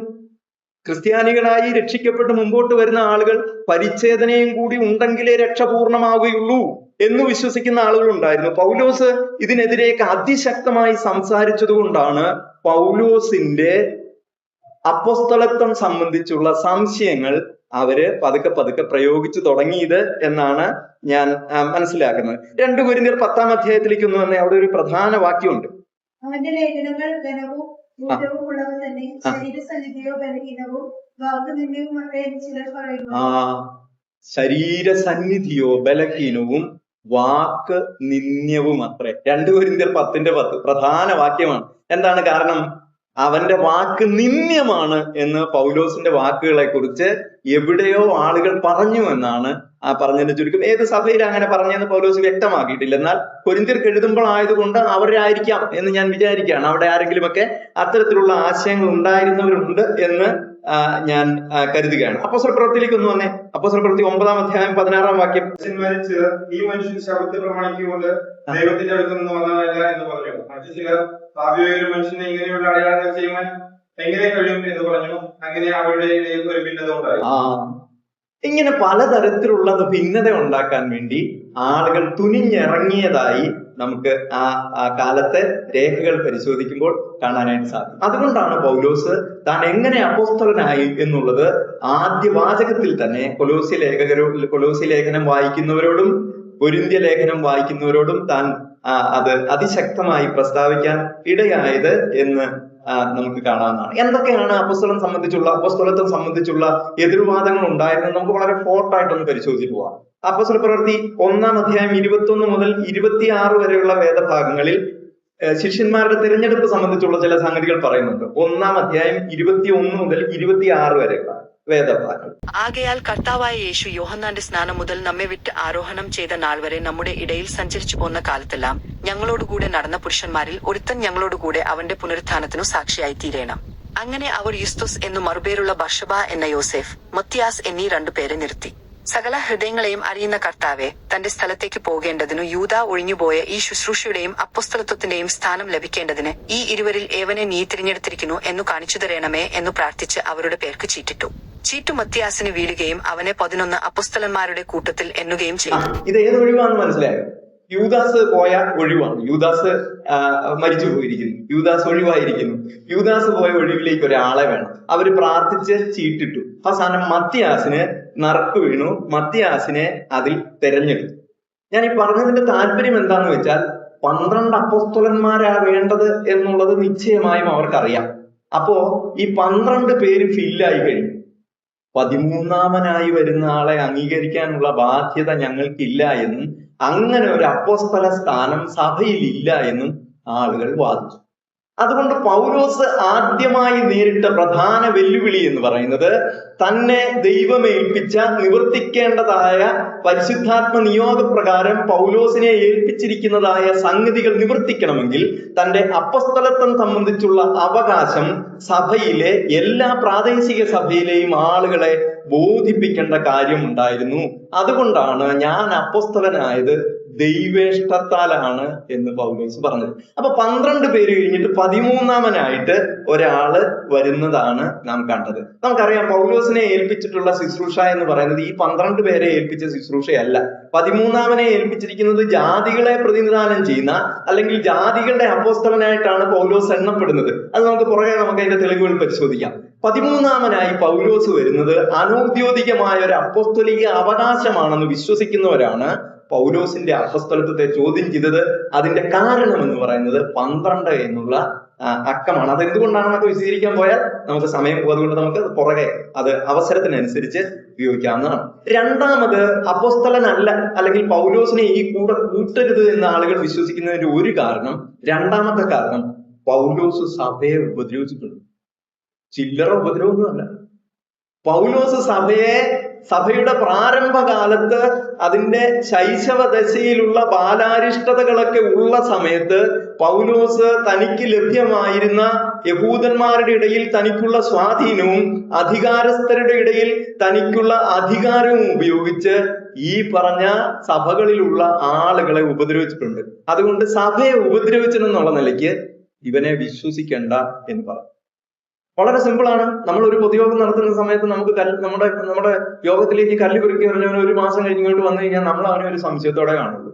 സംഗതിയൊക്കെ കൊള്ളാം, പക്ഷെ ഒരു കയ്യകലത്ത് നിർത്തിയാൽ മതി എന്ന് നമ്മൾ തന്നെ പറയും. പൗലോസിനെ സംബന്ധിച്ച ആളുകൾക്ക് അങ്ങനെ ഒരു ഭയം ഉണ്ടായിരുന്നതായിട്ട് നമുക്ക് കാണാം. അപ്പോസ്തലപ്രവൃത്തി 8-ാം അധ്യായം 3-ാം വാക്യം ഒന്ന് വായിച്ച് അപ്പൊ നമുക്ക് അതിന്റെ ക്ലാരിറ്റി കിട്ടും. എന്നാൽ ഷൗൽ വീട് തോറും ചെന്നു പുരുഷന്മാരെയും സ്ത്രീകളെയും പിടിച്ചിരിച്ചു തടവിൽ ഏൽപ്പിച്ചുകൊണ്ട് സഭയെ മുടിച്ചു പോന്നു. സഭയെ എന്ത് ചെയ്തു പോന്നു? മുടിച്ചു പോന്നു. പുരുഷന്മാരെയും സ്ത്രീകളെയും എവിടെ ചെന്നാ പിടിച്ചു വലിച്ചു വെച്ച്? വീട്ടിൽ ചെന്നു. അപ്പൊ പൗലോസ് ചെയ്തിട്ടുള്ള ഉപദ്രവം ചില്ലറയല്ല. അതുകൊണ്ട് പൗലോസിനെ സംശയിക്കാനുള്ള കാരണങ്ങളുണ്ട്. അത് പൗലോസിനും അറിയാം. അതാണ് അവിടെ നാം കണ്ടത്. 9-ാം അധ്യായം 1-2 വാക്യങ്ങളിൽ കുറച്ചുകൂടെ രൂക്ഷമായ വാക്കുകൾ കൊണ്ട് വിവരിച്ചിട്ടുണ്ട്. ഒന്ന് നോക്കിയേ. ശൗൽ കർത്താവിന്റെ ശിഷ്യന്മാരുടെ നേരെ ഭീഷണിയും കൊലയും നിശ്വസിച്ചുകൊണ്ടു മഹാപുരോഹിതന്റെ അടുക്കൽ ചെന്നു. ഭീഷണിയും കുലയും നിശ്വസിച്ചുകൊണ്ട്. എന്താ കുല നിശ്വസിക്കുക എന്ന് പറഞ്ഞാൽ? കൊല്ലുമെന്ന് ഭീഷണിപ്പെടുത്തുക. അതിലും വലിയൊരു ഭീഷണി മനുഷ്യരോട് പറയാനില്ലല്ലോ. കൊല്ലുമെന്ന് ഭീഷണിപ്പെടുത്തുക. കുലയും ഭീഷണിയും നിശ്വസിച്ചു. തന്റെ ശ്വാസോച്ഛ്വാസത്തിൽ പോലും ഭീഷണി ഉണ്ടാക്കിയിരുന്ന ഒരു മനുഷ്യനായിരുന്നു പൗലോസ് എന്ന് പറയുന്നത്. അതുകൊണ്ട് രണ്ടാമത്തെ കാരണം നമുക്ക് കിട്ടി. ഒന്ന് ന്യായപ്രമാണ നിഷേധം. അതാദ്യമല്ല, രണ്ടാമത് വരേണ്ടതാണ്. ഞാൻ അത് ആദ്യമേ പറഞ്ഞു. രണ്ടാമത്തത് സഭയെ ഉപദ്രവിച്ചു എന്നുള്ള നിലയ്ക്ക് അവനെ ഒഴിവാക്കണം എന്നുള്ളതായിരുന്നു. ന്യായപ്രമാണത്തിൽ നിന്നുള്ള സ്വാതന്ത്ര്യത്തിന് വേണ്ടിയിട്ട് താൻ വാദിച്ചിരുന്നതായിട്ട് നമുക്ക് കാണാം. ഗലാത്യ ലേഖനത്തിലൊക്കെ അതിന്റെ ധാരാളം തെളിവുണ്ട്. ഗലാത്യ ലേഖനം 2-ാം അധ്യായം 16-ാം വാക്യം ഒന്ന് വായിച്ച്. ക്രിസ്തുവിലുള്ള വിശ്വാസത്താലല്ലാതെ ന്യായപ്രമാണത്തിന്റെ പ്രവൃത്തികളാൽ മനുഷ്യൻ നീതീകരിക്കപ്പെടുന്നില്ല. ന്യായപ്രമാണത്തിന്റെ പ്രവൃത്തികളാൽ മനുഷ്യർ നീതീകരിക്കപ്പെടുന്നില്ല. ഇതെന്തിനാണ് പൗലോസ് അവിടെ പോയി പറയുന്നതിന്റെ കാരണം? ആദ്യമേ നമ്മൾ പറഞ്ഞ യൂതവൽക്കരണക്കാരുടെ സാന്നിധ്യം സഭകളിലുണ്ട് എന്ന് പൗലോസിന് അറിയാം. അത് സഭയുടെ ദൈവനിശ്ചയപ്രകാരം സഭയുടെ ഉദ്ദേശ ലക്ഷ്യങ്ങളെ ഹനിക്കുന്നതും വലിയ തകർച്ചയെയും ആത്മീയ ദാരിദ്ര്യത്തെയും ഉണ്ടാക്കുന്നതിനിടയാകും എന്നുള്ളത് കൊണ്ട് പൗലോസ് അതിനെ ശക്തിയുക്തം എതിർത്ത വാക്കുകളാണ് നാം ഇപ്പോൾ കണ്ടത്. ന്യായപ്രമാണത്തിന്റെ പ്രവർത്തികളാൽ മനുഷ്യൻ നീതീകരിക്കപ്പെടില്ല. എന്തിനാൽ നീതീകരിക്കപ്പെടും? വിശ്വാസത്താൽ നീതീകരിക്കും. അതുകൊണ്ട് പൗലോസിന്റെ ആശയം എന്ന് പറയുന്നത് ആരെയെങ്കിലും അവിടുന്ന് പുറത്താക്കുക എന്നുള്ളതല്ല, തിരുത്തൽ ശക്തിയാകുക, തിരുത്താനായിട്ട് ഉള്ള പ്രേരണ അവർക്ക് കൊടുക്കുക എന്നുള്ളതും മറ്റുള്ളവരെ ഇത്തരത്തിലുള്ള സംഗതികളെ കുറിച്ച് ബോധവൽക്കരിക്കുക എന്നുള്ളതുമായിരുന്നു പൗലോസിന്റെ ഉദ്ദേശ ലക്ഷ്യം. ന്യായപ്രമാണത്തിന്റെ പ്രവർത്തികളാൽ ഒരു ജഡവും നീതീകരിക്കും. അത് പൗലോസ് അസന്നിഗ്ധമായിട്ട് പറയുന്നതായിട്ട് കാണാം. ഗലാത്യ ലേഖനം 5-ാം അധ്യായം 1-ാം വാക്യത്തിൽ പറയുന്നുണ്ട്. 5-ന്റെ 1 വായിച്ച്. 5-ന്റെ 1. സ്വാതന്ത്ര്യത്തിനായിട്ടു ക്രിസ്തു നമ്മെ സ്വതന്ത്രരാക്കി, ആകയാൽ അതിൽ ഉറച്ചു നിൽപ്പിൻ, അടിമനുഖത്തിൽ പിന്നെയും കുടുങ്ങിപ്പോകരുത്. ന്യായപ്രമാണാനുഷ്ഠാനത്തെ പൗലോസ് എന്ത് പദം കൊണ്ടാ വിശേഷിപ്പിച്ചിരുന്നെന്ന് നോക്കുക. അടിമ നുഖം, അല്ലെ? അടിമ നുഖത്തിൽ പിന്നെയും കുടുങ്ങിപ്പോകരുത്. നമ്മൾ ഇതിന്റെ പ്രാരംഭ ഭാഗത്ത് അടിമത്വം എന്താണെന്നുള്ളത് ചിന്തിച്ചിരുന്നു. ഇത് നോക്കുക, അതുപോലത്തെ ഒരു അടിമത്വത്തിലേക്ക്, ന്യായപ്രമാണാനുഷ്ഠാനം എന്ന് പറയുന്ന അനുഷ്ഠാനത്തിന്റെ അടിമത്വത്തിലേക്ക് നിങ്ങൾ പോകരുത് എന്ന് പൗലോസ് അവിടെ പറയുന്നതായിട്ട് നമുക്ക് കാണാം. പിന്നീട് നാം കാണുന്നത് പൗലോസ് ജാതികളിലേക്ക് തന്റെ ശ്രദ്ധയെ തിരിക്കുന്നതാണ്. അപ്പോസ്തലപ്രവൃത്തി 9-ാം അധ്യായം 15-ാം വാക്യം ഒന്ന് വായിച്ചേ. കർത്താവ് അവനോട്, നീ പോക, അവൻ എന്റെ നാമം ജാതികൾക്കും രാജാക്കന്മാർക്കും ഇസ്രായേൽ മക്കൾക്കും മുമ്പിൽ വഹിപ്പാൻ ഞാൻ തിരഞ്ഞെടുത്തിരിക്കുന്ന ഒരു പാത്രം ആകുന്നു. ഈ സംഭവം നമുക്കറിയാം. അതുകൊണ്ട് വളരെ ചുരുക്കി പറഞ്ഞു. അനന്യാസ് എന്ന് പറയുന്ന ഒരു സഹോദരനെ കർത്താവിന്റെ ആത്മാവ് അങ്ങോട്ട് ദമസ്കോസിലേക്ക് ചെല്ലാൻ പറഞ്ഞു. ദമസ്കോസിൽ പൗലോസ് എന്ന് പറയുന്ന ഒരു മനുഷ്യനെ, ശൗൽ എന്ന് പറയുന്ന ഒരു മനുഷ്യനെ നീ കാണുമെന്ന് പറഞ്ഞു. നീ പോക, അവൻ എന്റെ നാമം ജാതികളുടെ ഇടയിൽ രാജാക്കന്മാർക്കും ഇസ്രായേൽ മക്കൾക്കും മുമ്പിൽ വഹിപ്പാൻ ഞാൻ തിരഞ്ഞെടുത്തിരിക്കുന്ന ഒരു പാത്രമാകുന്നു എന്ന് അനന്യാസിനോട് പറഞ്ഞു. അനന്യാസ് അങ്ങോട്ട് പോയി പൗലോസിനോട് സംസാരിച്ച ആ ഭാഗമാണ് നാം ഇവിടെ കണ്ടത്. 2-ാം അധ്യായത്തിന്റെ 7-9 വാക്യങ്ങൾ വായിച്ച്. ഗലാത്യ ലേഖനം 2-ാം അധ്യായം 7 മുതൽ 9 വരെ. നേരെ മറിച്ചു പരിച്ഛേദനയുടെ അപ്പോസ്തലത്വത്തിനായി പത്രോസിനോടുകൂടെ വ്യാപരിച്ചവൻ ജാതികൾക്കായി എന്നോടുകൂടെയും വ്യാപരിച്ചതുകൊണ്ട് പത്രോസിന് പരിച്ഛേദനക്കാരുടെ ഇടയിലെ സുവിശേഷ ഘോഷണം എന്ന പോലെ എനിക്ക് അഗ്രചർമ്മക്കാരുടെ ഇടയിലെ സുവിശേഷ ഘോഷണം ഭരമേൽപ്പിച്ചിരിക്കുന്നു എന്നു കണ്ടു.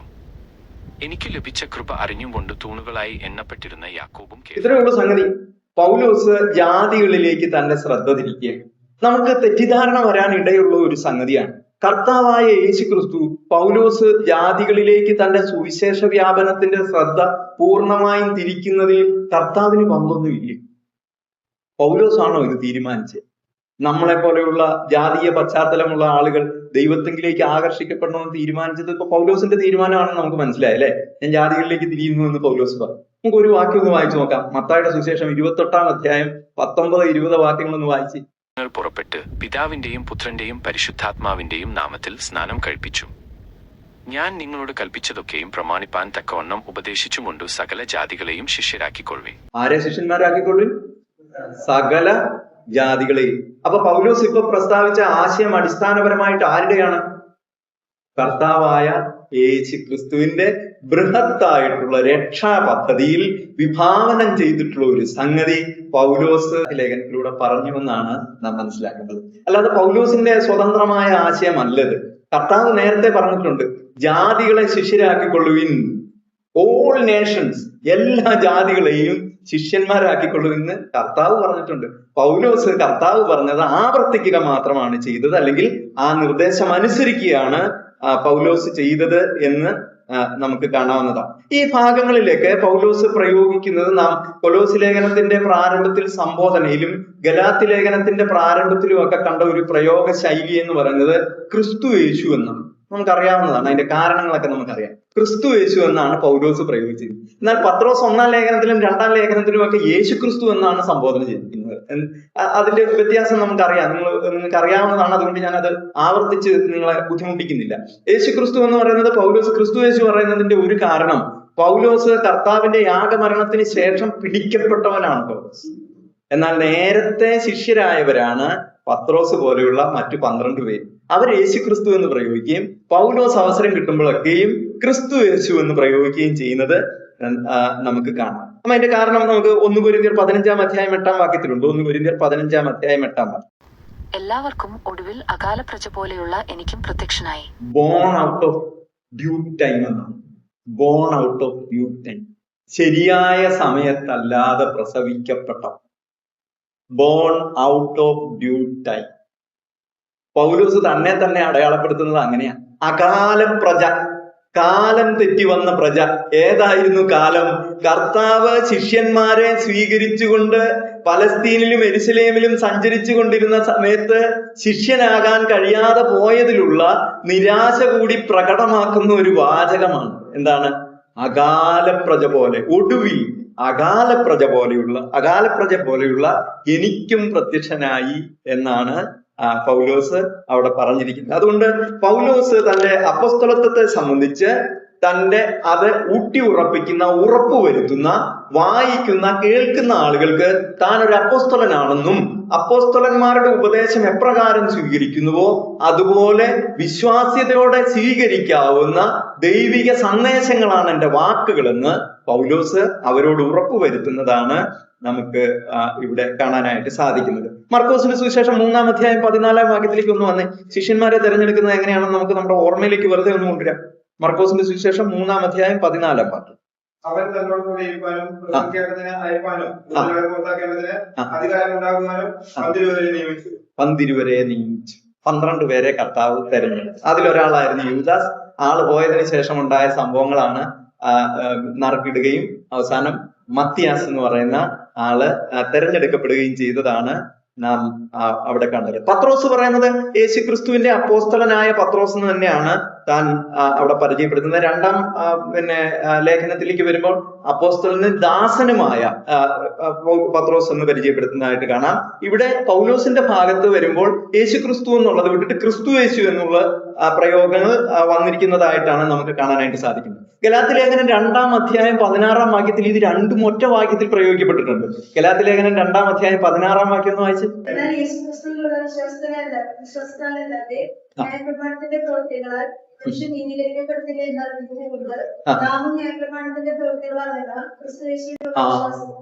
ആദ്യത്തെ ഭാഗത്ത് യേശു ക്രിസ്തു എന്നും 2-ാമത്തെ ഭാഗത്ത് ക്രിസ്തു യേശു എന്നും പൗലോസ് പറയുന്നത് കാണാം. എന്ന് വെച്ചാൽ ഈ 2 പ്രയോഗങ്ങളും അന്യമായിട്ടുള്ള ഒരാളല്ല പൗലോസ് എന്ന് പറയുന്നതിന് വേണ്ടിയിട്ടാണ് ഒറ്റ വാചകത്തിൽ തന്നെ ഈ 2 വാക്യങ്ങളും പ്രയോഗിക്കപ്പെട്ടിട്ടുണ്ട് എന്ന് ഞാൻ പറഞ്ഞതിന്റെ സാരം.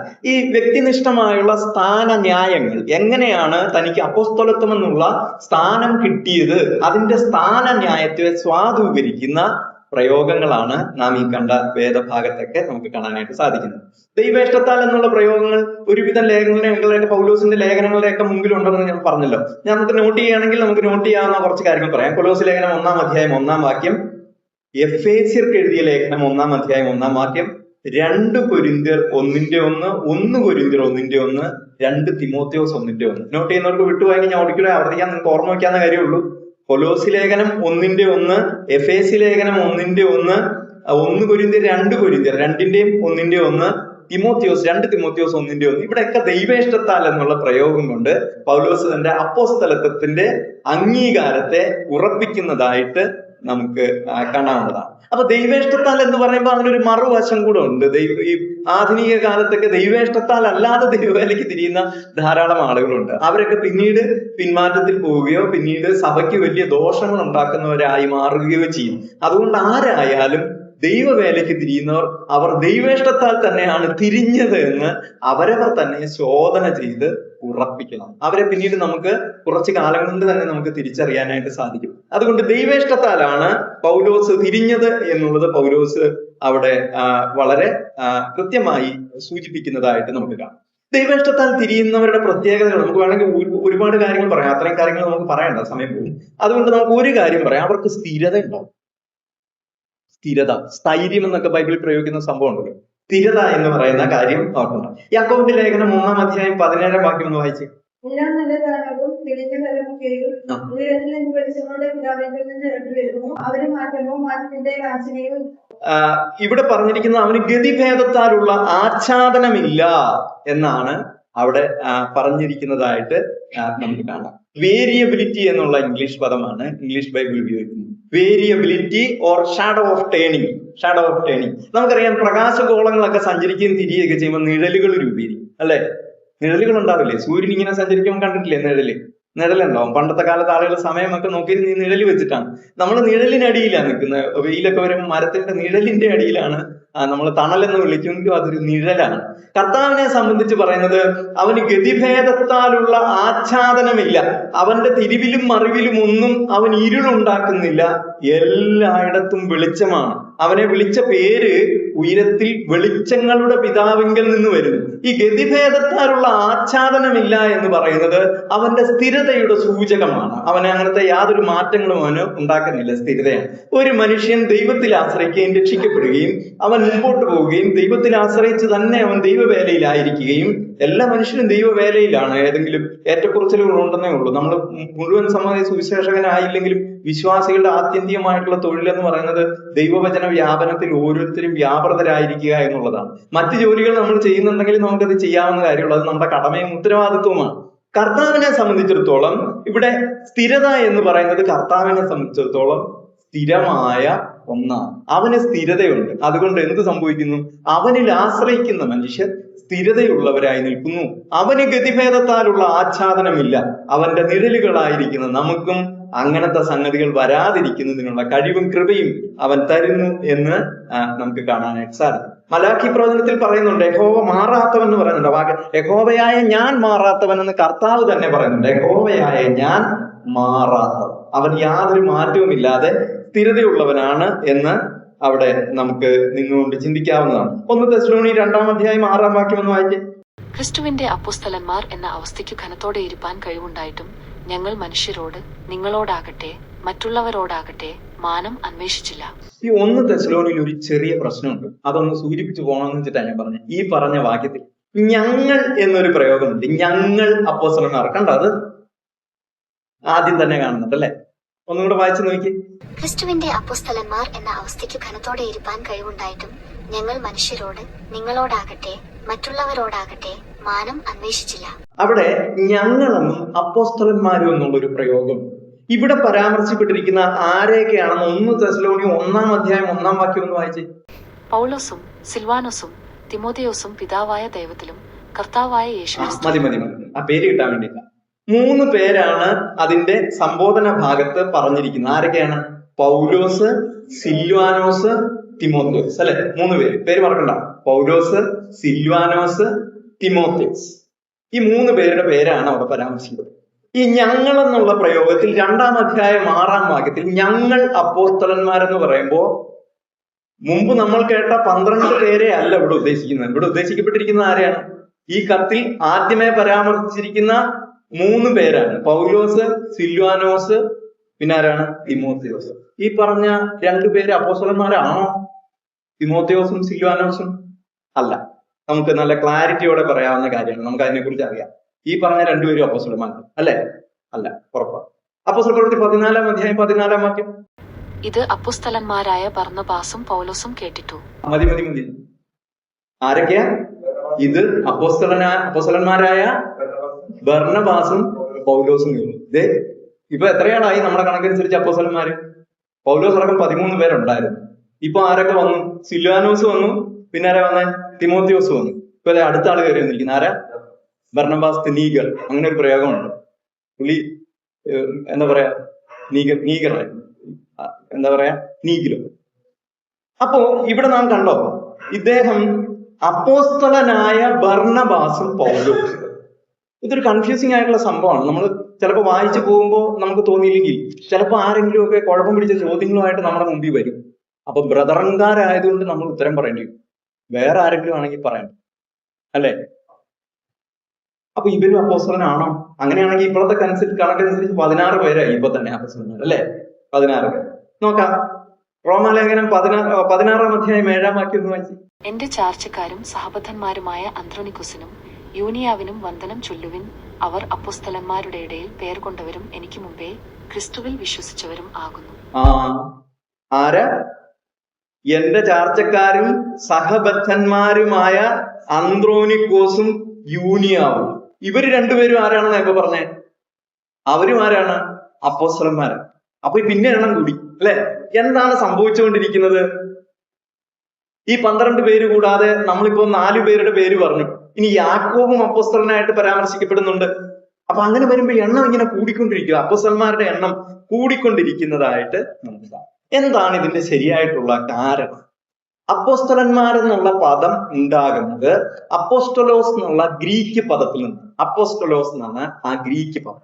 അതിൽ നിന്നാണ് അപ്പോസ്തലൻ എന്നുള്ള ആ പദം ഉണ്ടാകുന്നത്. ഇംഗ്ലീഷുകാരെ അപ്പോസ്റ്റിൽ എന്ന് പറയുന്ന, അപ്പോസ്റ്റിൽ APOSTLES, അപ്പോസ്റ്റിൽസ് എന്ന് പറയുന്ന പദം ഉണ്ടാകുന്നത് അപ്പോസ്റ്റലോസ് എന്ന് പറയുന്ന ഈ ഗ്രീക്ക് പദത്തിൽ നിന്നാണ് നമുക്ക് കാണാം. ഇത് ബൈബിൾ ഉണ്ടായപ്പോ ഉണ്ടായ ഒരു പദമല്ല. ബൈബിൾ രചിക്കപ്പെടുന്നതിന്, പുതിയ നിയമം രചിക്കപ്പെടുന്നതിനും വളരെ മുമ്പ് തന്നെ പ്രയോഗത്തിലുള്ള ഒരു ഗ്രീക്ക് പദമാണ് അപ്പോസ്റ്റലൻ. ഗ്രീക്ക് ഭാഷ എന്ന് പറയുന്നത് വളരെ പുരാതനമായ പദമാണ്. അന്ന് നിലവിലുള്ള ഒരു പദം തന്നെയാണ് ഈ പറഞ്ഞ അപ്പോസ്റ്റോലോസ് എന്ന് പറയുന്ന പദം. അതിൽ നിന്നാണ് ഈ പദം എടുക്കപ്പെട്ടിട്ടുള്ളത്. അപ്പൊ അതിന്റെ ഒരു പ്രത്യേകത നോക്കിക്കഴിഞ്ഞാൽ സെന്റ് വൺ, അയക്കപ്പെട്ടവൻ എന്നാണ് അതിന്റെ യഥാർത്ഥത്തിലുള്ള വാച്യാർത്ഥം, വാക്കുകളുടെ അർത്ഥം എന്ന് പറയുന്നത്. മറ്റൊരെണ്ണം മെസ്സഞ്ചർ, സന്ദേശവാഹകൻ, പിന്നൊന്ന് ഡെലിഗേറ്റ്, പ്രതിനിധി. ഈ 3 അർത്ഥങ്ങൾ അതിനുണ്ട്. 1 പ്രതിനിധി, 2 സന്ദേശവാഹകൻ, 3 അയക്കപ്പെട്ടവൻ. അപ്പോസ്റ്റൽ എന്നുള്ള പദത്തിന്റെ 3 അർത്ഥങ്ങളാണ് നാം ഇപ്പോൾ കണ്ടത്. അപ്പോസ്തലന്മാർ എന്ന് പറയുന്ന പദത്തിന് 3 അർത്ഥമാണ് കണ്ടത്. ഒരു വാക്കിന് വ്യാകരണ നിയമപ്രകാരം 2 അർത്ഥങ്ങൾ ഉണ്ടാകും. ഒന്ന് അതിന്റെ വാച്യാർത്ഥം അഥവാ ലിറ്ററൽ മീനിങ് എന്ന് പറയും. വാച്യാർത്ഥം അല്ലെങ്കിൽ ലിറ്ററൽ മീനിങ്, വാച്യാർത്ഥം. ഒരു വാക്ക് കേൾക്കുമ്പോൾ തന്നെ നമുക്ക് തോന്നുന്ന അർത്ഥമാണ് വാച്യാർത്ഥം എന്ന് പറയുന്നത്. രണ്ടാമത്തെ അർത്ഥം എന്ന് പറയുന്നത് വ്യംഗ്യാർത്ഥമാണ്. ആ പദം നമ്മുടെ മനസ്സിലുണ്ടാക്കുന്ന ഇമേജ് ആണ് വ്യംഗ്യാർത്ഥം എന്ന് പറയുന്ന സംഗതി. ലക്ഷ്യാർത്ഥം എന്നൊരു പദം കൂടെ അതിന് പറയാറുണ്ട്. വ്യംഗ്യാർത്ഥം എന്നുള്ളത് നമുക്കറിയാം, വ്യംഗ്യിപ്പിക്കുക എന്നൊക്കെ ഉള്ള പ്രയോഗങ്ങൾ മലയാളത്തിലുണ്ട്. അതുകൊണ്ട് വ്യംഗ്യാർത്ഥവും വാച്യാർത്ഥവും എന്ന് പറയുന്ന 2 അർത്ഥങ്ങൾ അതിനുണ്ടെന്ന് നമുക്ക് പറയാം. ഇംഗ്ലീഷിൽ നമുക്ക് പറയുമ്പോൾ ഈ വ്യംഗ്യാർത്ഥത്തിന് നമുക്ക് കുറച്ചുകൂടി പെട്ടെന്ന് മനസ്സിലാകുന്ന ഒരു വാക്കുണ്ട്, ഇൻഡയറക്റ്റ് മീനിങ്, നേരിട്ടല്ലാത്ത അർത്ഥം, ഇൻഡയറക്റ്റ് മീനിങ്. അപ്പൊ ഒരു പദത്തിന് മലയാളത്തിലായാലും ഇംഗ്ലീഷിലായാലും ബൈബിളിലായാലും സെക്യുലർ ബുക്കുകളിലായാലും മറ്റു മതഗ്രന്ഥങ്ങളിലായാലും 2 അർത്ഥമുണ്ടാവും. ഒന്ന് വാച്യാർത്ഥം, 2 വ്യംഗ്യാർത്ഥം. ഇപ്പൊ കുട്ടികളൊക്കെ പറയുന്ന ഒരു കാര്യമാണല്ലോ, നമ്മൾ ഒരു 10-20 വർഷം മുമ്പാണെങ്കിൽ അയ്യോ എന്ന് നമ്മൾ വെച്ചു പോകുന്ന ഒരു പദം ഉണ്ട്. എന്താണെന്നറിയോ? ചേട്ടന്റെ കല്യാണം അടിച്ചു പൊളിച്ചു എന്ന് പറയും. ഒരു 20 വർഷം മുമ്പാണ് കല്യാണം അടിച്ചു പൊളിച്ചു എന്ന് പറഞ്ഞാൽ എന്താ അർത്ഥം? അവിടെ ഉണ്ടായിരുന്ന ആൾക്കാരെല്ലാം 12 കഴുക്കൂരി തമ്മി തല്ലിയെന്നല്ലേ അർത്ഥം, അല്ലേ? ഇപ്പോൾ അങ്ങനെയാണോ അർത്ഥം? അടിച്ചു പൊളിച്ചു എന്ന് പറഞ്ഞാൽ, ഇപ്പൊ അടിച്ചു പൊളിച്ചു എന്ന് പറഞ്ഞാൽ ഭയങ്കര പരിപാടിയായിരുന്നു എന്നാണ്. നിങ്ങളുടെ കൺവെൻഷൻ എങ്ങനെയാണെന്ന് അടിച്ചു പൊളിച്ചു എന്ന് പറയും. എന്ത് സംഭവിച്ചു? നാട്ടുകാരെല്ലാം കൂടെ കൂടി തല്ലി ഓടിച്ചെന്നാണോ അർത്ഥം? അല്ല, അടിപൊളിയായിരുന്നു. അടിപൊളി എന്നുള്ള പദം കൊണ്ടാണ് ആളുകൾ അതിനെ വിശേഷിപ്പിക്കുക. അപ്പൊ അടിച്ചു പൊളിച്ചു എന്ന് പറയുന്ന വാച്യാർത്ഥത്തിൽ പണ്ടെടുത്തിരുന്നിടത്ത് ഇന്ന് അതിന് വ്യംഗ്യാർത്ഥം വന്നപ്പോ സംഭവം മാറി. വാച്യാർത്ഥവും വ്യംഗ്യാർത്ഥവും രണ്ട് തരത്തിൽ നമുക്ക് വ്യാഖ്യാനിക്കാൻ എന്നുള്ളത് സജസ്റ്റഡ് മീനിങ് എന്നുമൊക്കെ അതിന് പറയും. സജസ്റ്റഡ് മീനിങ് നമ്മൾ ഈ അടിച്ചു പൊളിക്കുക എന്നുള്ള വാക്ക്, തോമാച്ചന്റെ കല്യാണം അടിച്ചു പൊളിച്ചു എന്ന് പറഞ്ഞാൽ നാട്ടുകാരെല്ലാം കൂടെ കൂടി പന്തലും അടിച്ചു പൊളിച്ചു തോമാച്ചനെയും തല്ലിയെന്നല്ല അർത്ഥം, കല്യാണം സൂപ്പറായിരുന്നു എന്നാണ് അതിനർത്ഥം. ഇതാണ് വ്യംഗ്യാർത്ഥം. അപ്പൊ വാച്യാർത്ഥവും വ്യംഗ്യാർത്ഥവും ഉണ്ട് ഒരു പദത്തിന്. ഈ അപ്പോസ്തലൻ എന്നുള്ള പദത്തിന്റെ അർത്ഥത്തെ നമ്മൾ അങ്ങനെ തിരിച്ചാൽ മുമ്പുണ്ടായിരുന്ന പദത്തിന്റെ അർത്ഥം അയക്കപ്പെട്ടവനെന്ന് മാത്രമാണ് ഉണ്ടായിരുന്നത്. പിന്നീട് അപ്പോസ്തലൻ എന്നുള്ള പദവി, അയക്കപ്പെട്ടവൻ എന്നുള്ള പദവി വന്നപ്പോൾ അതിന്റെ മേൽ പരിശുദ്ധാത്മ നിയോഗ പ്രകാരം ഉണ്ടായി ചേർക്കപ്പെട്ട അനുഭവങ്ങളുടെ വെളിച്ചത്തിൽ, ദൈവാത്മാവ് കൊടുത്ത കൃപയുടെ വെളിച്ചത്തിൽ, ദൈവവചന പരിശോധനയിലൂടെ അവർ ഏർപ്പെടുന്ന സംഗതികൾ എന്തൊക്കെ എന്ന് നോക്കി അതിന്റെ മേൽ വന്നു ചേർന്ന അർത്ഥമാണ് നമ്മൾ മുമ്പ് പറഞ്ഞ 13 അപ്പോസ്തലന്മാരുടെ കാര്യത്തിലും ഉള്ളത്. ഇപ്പോൾ ഈ പറഞ്ഞ നമ്മൾ പറഞ്ഞ 5 പേര്, സിൽവാനോസ്, തിമോത്തിയോസ് മുതലായ ആളുകൾ, ബർണബാസ്, അന്ത്രോനിക്കോസ്, യൂസ്തോസ് എന്നൊക്കെ പറയുന്ന ആളുകളുടെ, യൂനോസ് എന്നൊക്കെ പറയുന്ന ആളുകളുടെ അപ്പോസ്തലത്വം എന്ന് പറയുന്നത് വ്യംഗ്യാർത്ഥത്തിലല്ല, വാച്യാർത്ഥത്തിലാണ്. എങ്ങനെയാണതെന്ന് നമുക്കൊന്ന് നോക്കിയിട്ട് കടന്നു പോകാം. ഒരാളെ പരിശുദ്ധാത്മാവ് വേലയ്ക്കായി വേർതിരിക്കുന്നു. അപ്പോസ്തല പ്രവൃത്തി 13-ാം അധ്യായത്തിന്റെ 1 മുതൽ 3 വരെയുള്ള വേദഭാഗങ്ങൾ വായിച്ചു നോക്കി. അന്ത്യോക്യയിലെ സഭയിൽ ബർന്നബാസ്, നീഗർ എന്നു പേരുള്ള ശിമോൻ, കുറേനക്കാരനായ ലൂക്യോസ്, ഇടപ്രഭുവായ ഹെരോദാവോടുകൂടെ വളർന്ന മനായൻ, ഷൗൽ എന്നീ പ്രവാചകന്മാരും ഉപദേഷ്ടാക്കന്മാരും ഉണ്ടായിരുന്നു. അവർ കർത്താവിനെ ആരാധിച്ചും ഉപവസിച്ചും കൊണ്ടിരിക്കുമ്പോൾ ഞാൻ ബർന്നബാസിനെയും ഷൗലിനെയും വിളിച്ചിരിക്കുന്ന വേലയ്ക്കായിട്ട് അവരെ എനിക്ക് വേർതിരിപ്പിൻ എന്ന് പരിശുദ്ധാത്മാവ് പറഞ്ഞു. അങ്ങനെ അവർ ഉപവസിച്ച് പ്രാർത്ഥിച്ച് അവരുടെ മേൽ കൈവച്ച് അവരെ പറഞ്ഞയച്ചു. പ്രാർത്ഥിച്ച് അവരെ പറഞ്ഞയക്കപ്പെടുന്ന ആളുകളെ നമ്മുടെ നിയമപ്രകാരം ഈ പറഞ്ഞ ആളുകളൊക്കെ സെന്റ് വണ്ണാണ്, അയക്കപ്പെട്ടവരാണ്. ആരാണ് അയച്ചത്? അവരെ സഭയാണ് അയച്ചത്. അപ്പോൾ ഇപ്പോൾ പറയുന്ന അപ്പോസ്തലൻ എന്ന് പറയുന്ന വിപുലമായ അർത്ഥങ്ങളുള്ള 13 പേരുടെ അർത്ഥമല്ല ഇവിടെ അയക്കപ്പെട്ടവർക്കുള്ളത്. ഈ പറഞ്ഞ പേരെല്ലാം അപ്പോസ്തലന്മാരാണോ? ബർണബാസ്, നീഗർ എന്ന് പേരുള്ള ശീമോൻ, ബർണബാസ് അല്ല, നീഗർ എന്ന് പേരുള്ള ശീമോൻ. അപ്പോ അന്ത്യോക്യ സഭയിൽ ബർണബാസ്, നീഗർ എന്ന് പേരുള്ള ശീമോൻ. അപ്പൊ ഈ പറഞ്ഞ ആൾ അപ്പോസ്തലനല്ല. പക്ഷെ ഇതിന്റെ അവസാന ഭാഗത്ത് പറഞ്ഞയച്ചു എന്നുണ്ട്. സെന്റ് വണ്ണാണ് അവര്. ആ അർത്ഥം, ആ വാക്കിന്റെ അർത്ഥം നമ്മൾ പറഞ്ഞ 13 പേരുടെ അപ്പോസ്തലത്വത്തെ സംബന്ധിച്ചുള്ള വാഗർത്ഥത്തിൽ പെടുന്നില്ല. ഇതിന്റെ പ്രാഥമിക രൂപമായ ഗ്രീക്ക് ഭാഷയിൽ അയക്കപ്പെട്ടവൻ എന്നുള്ള പദത്തിന് അന്ന് പ്രയോഗിക്കപ്പെട്ടിരുന്ന അർത്ഥമാണ് അവർക്കുള്ളത്. അത് ആർക്ക് വേണമെങ്കിലും പ്രയോഗിക്കാവുന്ന ഒരർത്ഥമായതുകൊണ്ട് ഇവര് ഡെലിഗേറ്റ്, പ്രതിനിധി എന്നുള്ള അർത്ഥത്തിൽ മാത്രം എടുത്താൽ മതിയെന്നാണ് അതിന്റെ സംഗതി. ഇവരൊന്നും ശരിയായ അർത്ഥത്തിൽ അപ്പോസ്തലന്മാരാണ് എന്ന് മാത്രമേ അതിന് അർത്ഥമുള്ളൂ. ഗലാത്യ ലേഖനം 1-ാം അധ്യായത്തിലേക്ക് ഒന്ന് വന്നേ. 1-ാം അധ്യായം 19-ാം വാക്യം. എന്നാൽ കർത്താവിന്റെ സഹോദരനായ യാക്കോബിനെ അല്ലാതെ അപ്പോസ്തലന്മാരിൽ വേറൊരുത്തനെയും കണ്ടില്ല. കർത്താവിന്റെ സഹോദരനായ യാക്കോബിനെ അല്ലാതെ അപ്പോസ്തലന്മാരിൽ വേറൊരുത്തനെയും കണ്ടില്ല. യാക്കോബ് അപ്പോസ്തലനാണോ? നമ്മൾ പറഞ്ഞതിന്റെ ആശയം പൂർണ്ണമായിട്ട് മനസ്സിലായോ? കുറച്ച് കുഴപ്പം പിടിച്ച ആശയമാണ്. പദത്തിന്റെ അർത്ഥം അയക്കപ്പെട്ടവെന്ന് തന്നെയാണ്. പക്ഷെ ശിഷ്യന്മാരായ അപ്പോസ്തലന്മാരുടെ കൂടെ അവരെ എണ്ണാൻ സാധ്യമല്ല. അയച്ചത് ആരാണ് എന്നുള്ള ചോദ്യത്തിലാണ് അവര് മുമ്പ് പറഞ്ഞ 13 പേരായ അപ്പോസ്തലന്മാരുടെ കൂടെയാണോ ഇരിക്കുന്നത് എന്ന്. വളരെ സിമ്പിൾ ആയിട്ട് പറഞ്ഞ 2 ഇംഗ്ലീഷ് പദങ്ങൾ ഉപയോഗിക്കാനായിട്ട് എന്നെ അനുവദിക്കണം. ഒന്ന്, ഒഫീഷ്യൽ മീനിങ്. അപ്പോസ്തലൻ ഒരു ഓഫീസിൽ ഇരിക്കുന്ന ആളാണ്. എന്താണ് അദ്ദേഹത്തിന്റെ ജോലി? അപ്പോസ്തലത്വം. Official meaning. രണ്ടാമത്തത് ജനറൽ മീനിങ് ആണ്. എന്താണ്? അയക്കപ്പെട്ടവൻ. അയക്കപ്പെട്ടവൻ എന്ന് പറഞ്ഞാൽ ആരയച്ചാലും അയക്കപ്പെട്ടവനാണ്, അല്ലെ? നമ്മുടെ വീട്ടിലേക്ക് ഒരു കുട്ടി കയറി വരുന്നു. പണ്ടൊക്കെ അങ്ങനെ ഉണ്ടായിരുന്നല്ലോ. എന്താണ് വന്നേ? ഞാൻ ഇതിരി മണ്ണെണ്ണ മേടിക്കാൻ വേണ്ടിയിട്ട് അമ്മ പറഞ്ഞയച്ചതാ. Is also an apostle. എന്താ കാരണം? അമ്മ പറഞ്ഞയച്ചിരിക്കുന്നു, അല്ലെ? അതുകൊണ്ട് ഈ ഗ്രീക്ക് വാക്കിന്റെ അർത്ഥത്തിൽ അവൻ അയക്കപ്പെട്ടവനാണ്. പക്ഷെ 13 പേരുടെ കൂടെ അവനെ കൂട്ടാൻ പറ്റുമോ?